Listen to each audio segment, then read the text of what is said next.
Okay, guys, right in here, right about down here, there's a little nut. It's an Allen head. I'm getting it off with a 3/16. Now, what I also made is I made my own, I guess you can call this a funnel. I made that out of a piece of plastic I cut off of a bucket. So I already broke the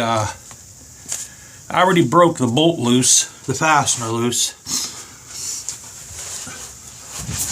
Alright, so let's get underneath here.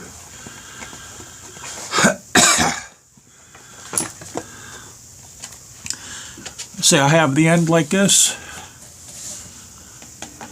So let's get underneath here.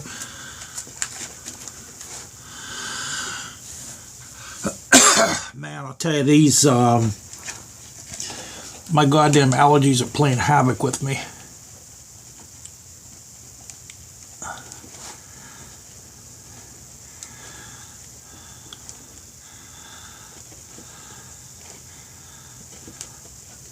Man, I'm gonna have to get my little quarter-inch on there. I thought I broke it off enough. Apparently I didn't.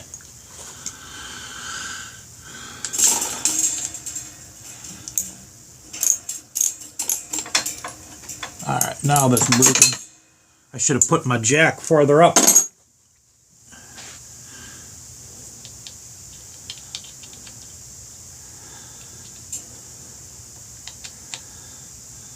There, I broke it loose.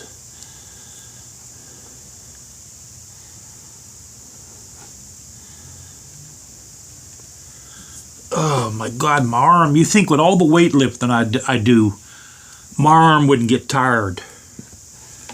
It's totally crazy. Totally crazy. Now the million-dollar question is, how are you going to get your big hand in there and get that off?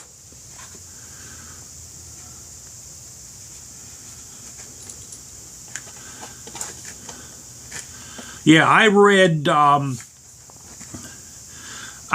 plus I heard from the grapevine that this red shock oil is bad for the bearing that's behind the clutch. It's behind the clutch housing. So that's why I'm changing this, and I'm putting Lucas 75-140 in.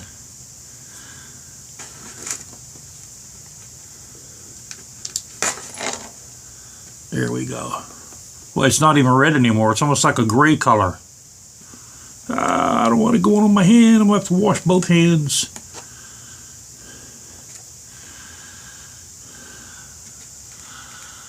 Okay. You know, guys, as usual, I don't keep a rag handy. There's one down there, but I can't even reach it with my toe. There, I'm getting it. Alright, I got it. Alright. Got my rag handy.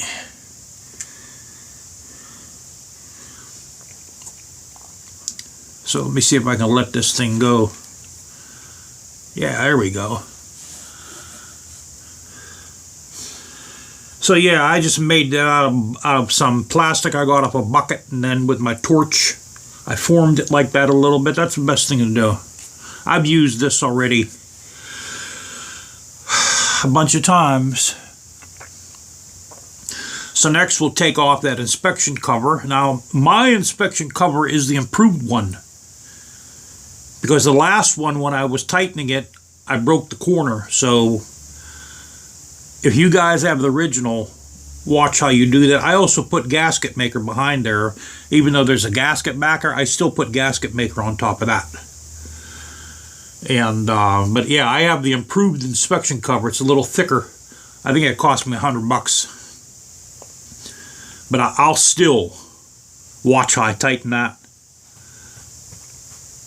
I put thread locker on the fasteners, and I tighten that just above hand tight. And like I said, I'll still use gasket maker on that sucker. So, alright, we're going to let this all drain out. I'm going to go get a cup of coffee, and we'll come back here in about half an hour. Okay, guys, Here's the fastener that goes in the bottom of the primary. My gasket's still good.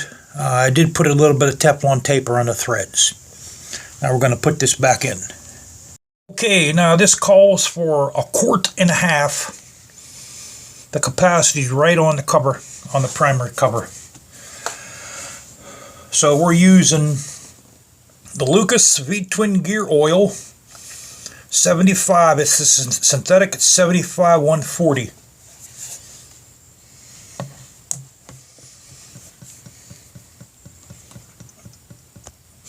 Okay, guys, we got 1 quart poured in. Now we're going to pour half of this in. So that would be, get this down to the 500 or the 16 ounce marker. Okay.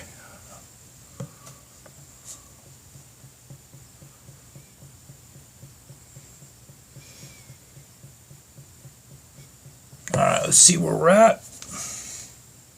Got a little bit more to go.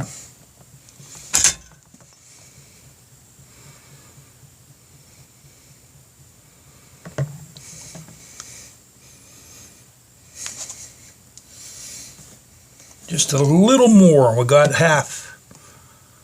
That should do it. Alright. That's 1.5 quarts.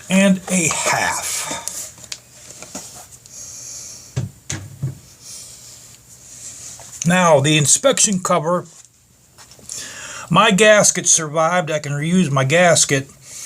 I cleaned this off with acetone. We're going to clean this off with acetone. Let's do that first.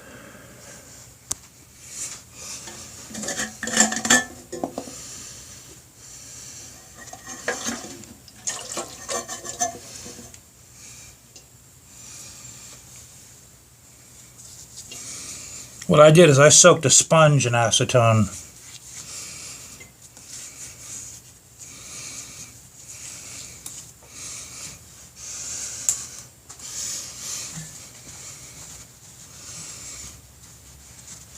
Don't want the chrome getting eaten up, because I'll tell you, this acetone is some mean shit.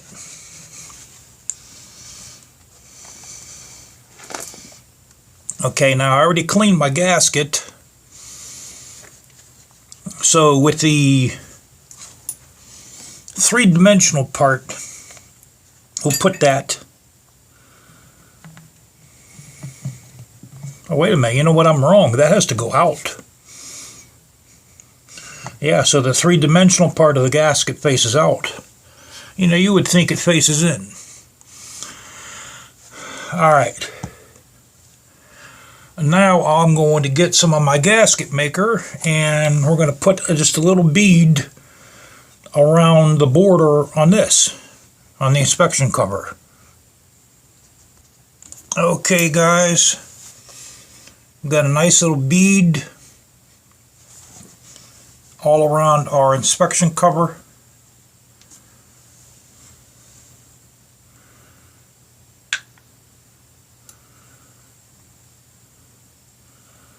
Now we're going to put that guy back on. I did put some red thread locker on the fasteners.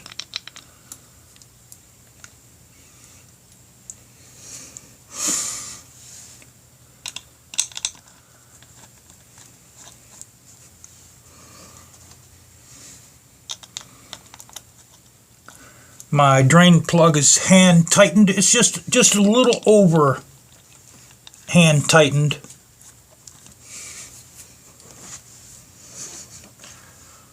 I'll do the same with these. Just enough to crush the gasket.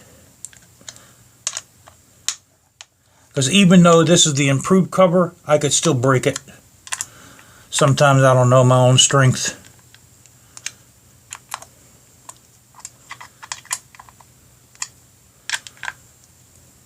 So I'll tighten these real good by hand.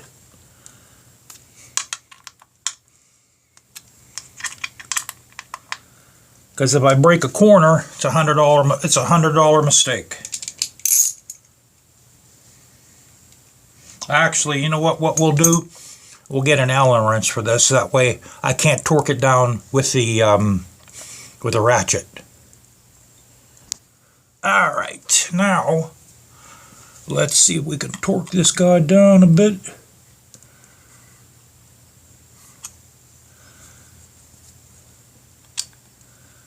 You know what? I'm going to get a different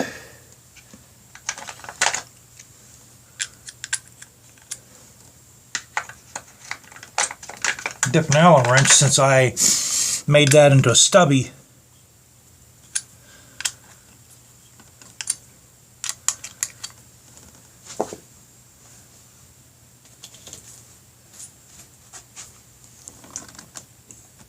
Well, alright, we'll use this one here. This is actually a millimeter because I cut my other 3/16 to put the spiked air filter on.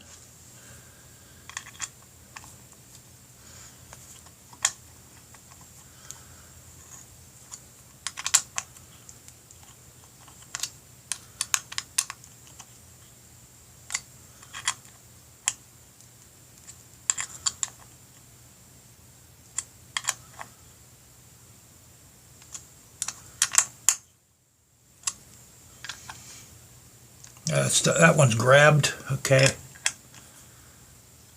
that's good. Just these two here, they haven't really grabbed yet. They're now they're grabbing.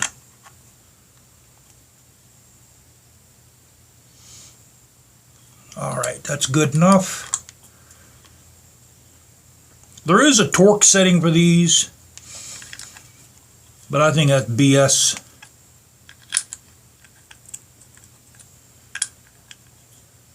Alright, that's good. You see how the stuff's squeezing out here? Now we're going to clean that off with some acetone.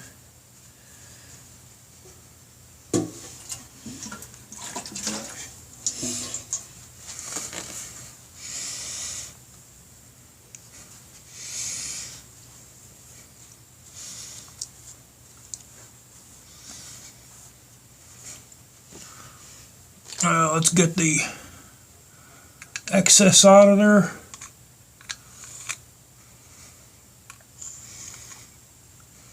I got a lot of excess on that side, guys.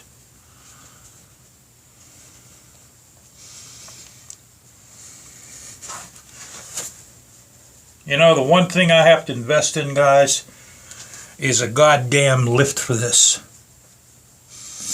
And they're about, what, about $1,500, you guys tell me. But you know, this is absolute murder. Being on your knees, this is hurting my back. Killing my back. Just killing it. Killing my knees.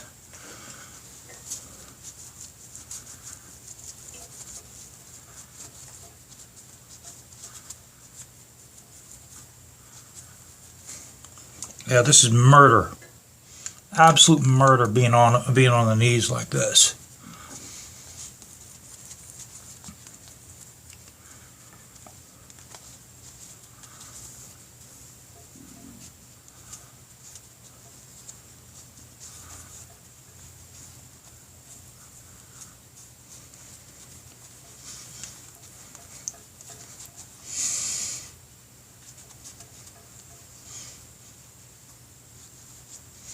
Alright, that's good enough. Now we're going to polish that up.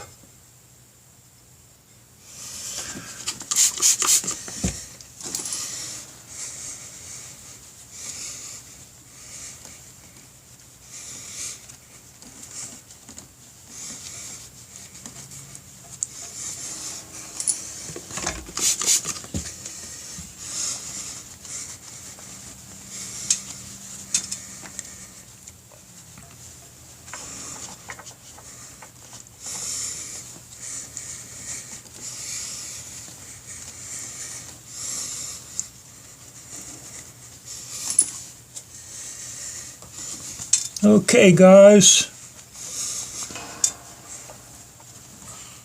A lot of people, they don't say put the gasket maker on this because what I had to do to get this off is I had to heat this up with my heat gun until the metal was almost too hot to touch. And then it peeled right off. It came off a lot easier. So if you have a gasket maker behind this, that's what you might have to do. It's better to just replace the gasket, you know, but I'm impatient. I can't wait for it to come in the mail. So I do this. You know, probably the best thing to do is when you buy these gaskets, get a bunch of them. Get like 4 or 5 of them, or maybe even 10 of them, so then you'll have them. You know, then this will come off real easy. But if you use gasket maker, you're going to have to heat this up with a heat gun. So, okay, we have the Lucas 7540 in here now. If it doesn't rain tomorrow morning, I'll test this out. Once again, guys, you know, these lifts are okay. This lift here,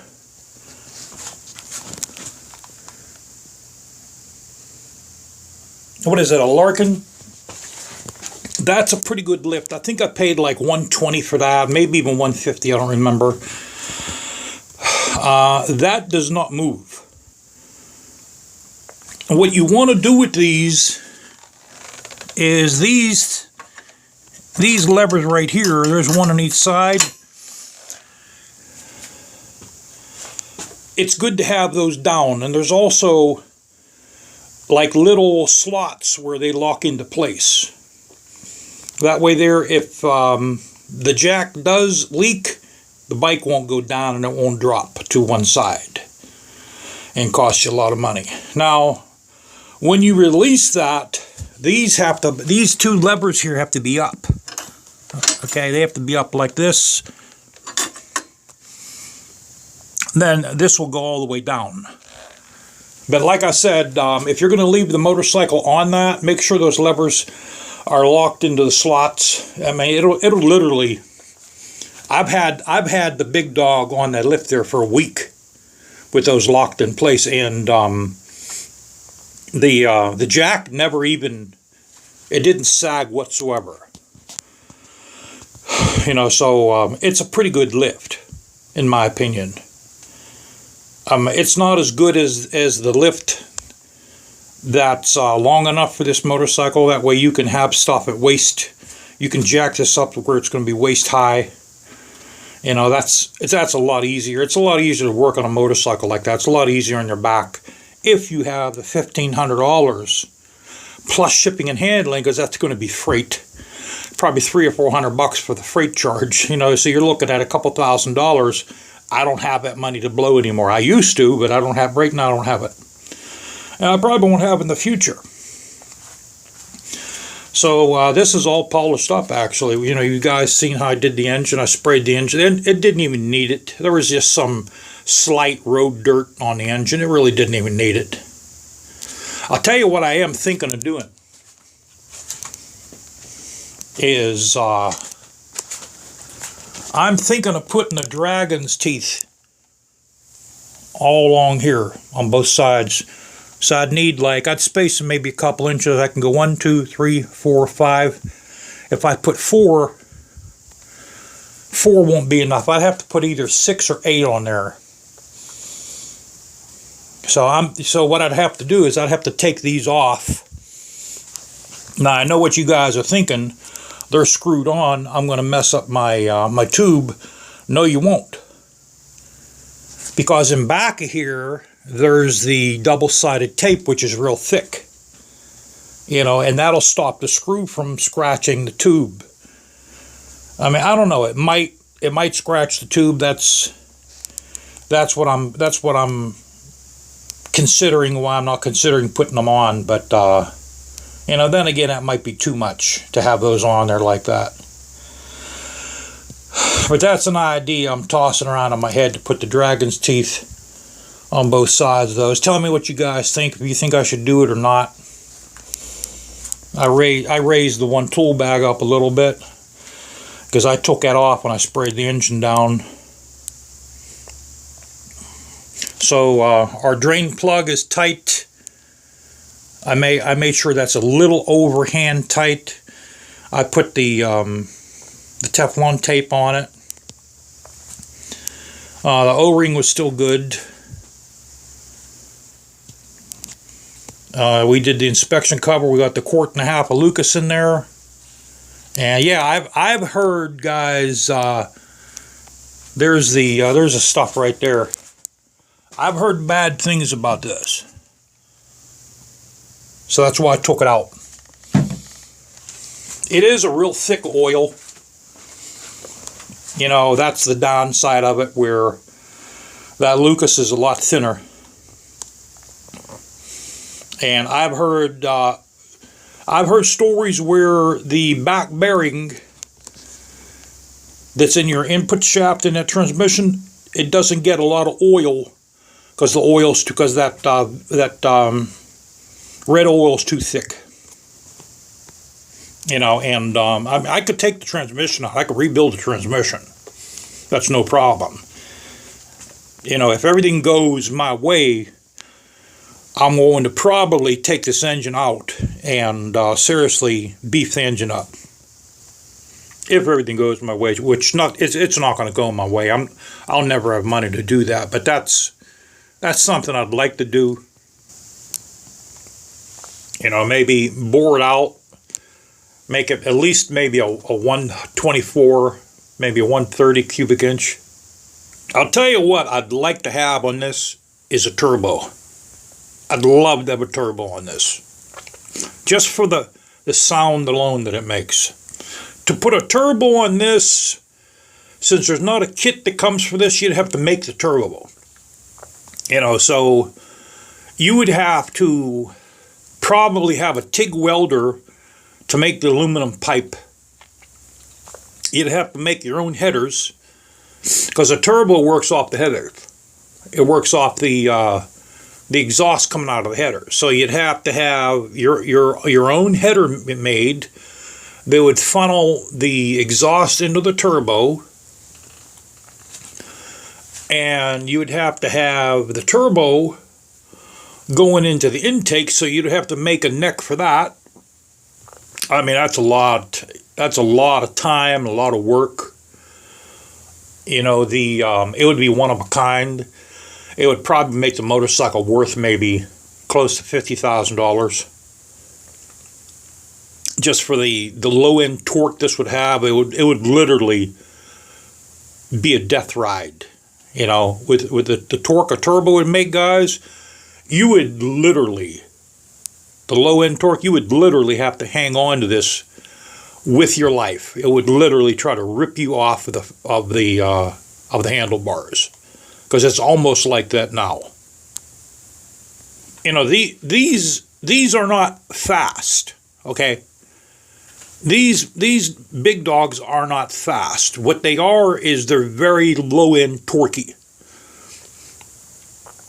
You know, you could burn out very easy with these in low gear. They're attention getters. They're loud, and they're obnoxious motorcycles, and people hate them because they're so freaking loud and so show-offy with the big fat tire. You know, your average motorcyclist, even a lot of Harley-Davidson guys, hate them because they're jealous. Because they're jealous of this. Now, let me tell you something else about this. This motorcycle is 100% American made, where a Harley-Davidson isn't. This sucker here is made in Kansas, okay? All the aluminum on this comes from the United States. This is almost an all aluminum motorcycle, except for the frame and the tank. But bear with me, my allergies, man, are killing me down here in this garage. Like I said, a Harley-Davidson is not 100% American made. A lot of the parts on a Harley come from Japan.